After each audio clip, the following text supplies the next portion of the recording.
ప్రభుత్వము కీలక నిర్ణయాలు తీసుకుంటుంది. పాలనా పరంగా అధికార యంత్రాంగంలో ప్రక్షాళన మొదలుపెట్టింది. కీలక శాఖలతో పాటు సీఎంఓ అధికారుల్లోనూ మార్పులు జరిగాయి. కొత్త సీఎస్గా రామకృష్ణారావును నియమించగా ఈ ఏడాది ఆగస్టు వరకు ఆయన ఆ పదవిలో కొనసాగనున్నారు. ముఖ్యమంత్రి కార్యాలయంలోని కొందరు అధికారులను ఏరికోరి ఎంపిక చేసుకున్నారు. తాజాగా స్మితా సబర్వాల్కు ప్రభుత్వం అప్పగించిన బాధ్యతలు ఆసక్తికరంగా మారాయి.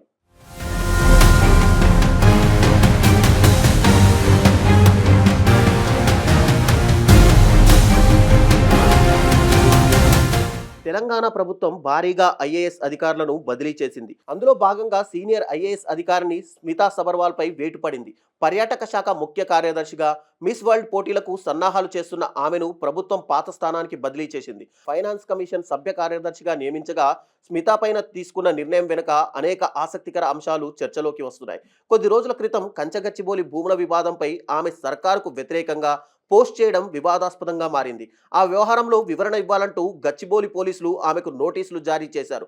అప్పటి నుంచే స్మితా బదిలీ తప్పనిసరి అనే ప్రచారము జరిగింది. తాజా నిర్ణయంతో సర్కారు ప్రతిష్టాత్మకంగా నిర్వహించనున్న ప్రపంచ సుందరి పోటీల బాధ్యత నుంచి స్మితా సబర్వాల్ను తప్పించారు. ప్రభుత్వంలో కీలక అధికారిగా ఉంటూ కంచగచ్చిబౌలి విషయంలో కాంగ్రెస్ ప్రభుత్వానికి స్మితా సబర్వాల్ గట్టి కౌంటర్ ఇచ్చారు. చట్టాన్ని గౌరవించే వ్యక్తిగా పోలీసులు అడిగిన ప్రశ్నలకు వివరణ ఇచ్చినట్లు వెల్లడించారు. ఆ పోస్ట్ను తాను రీపోస్ట్ చేసినట్టే 2000 మంది షేర్ చేసినట్లు పేర్కొన్నారు. వాళ్ళందరిపైన ఇలాంటి చర్య తీసుకుంటారా?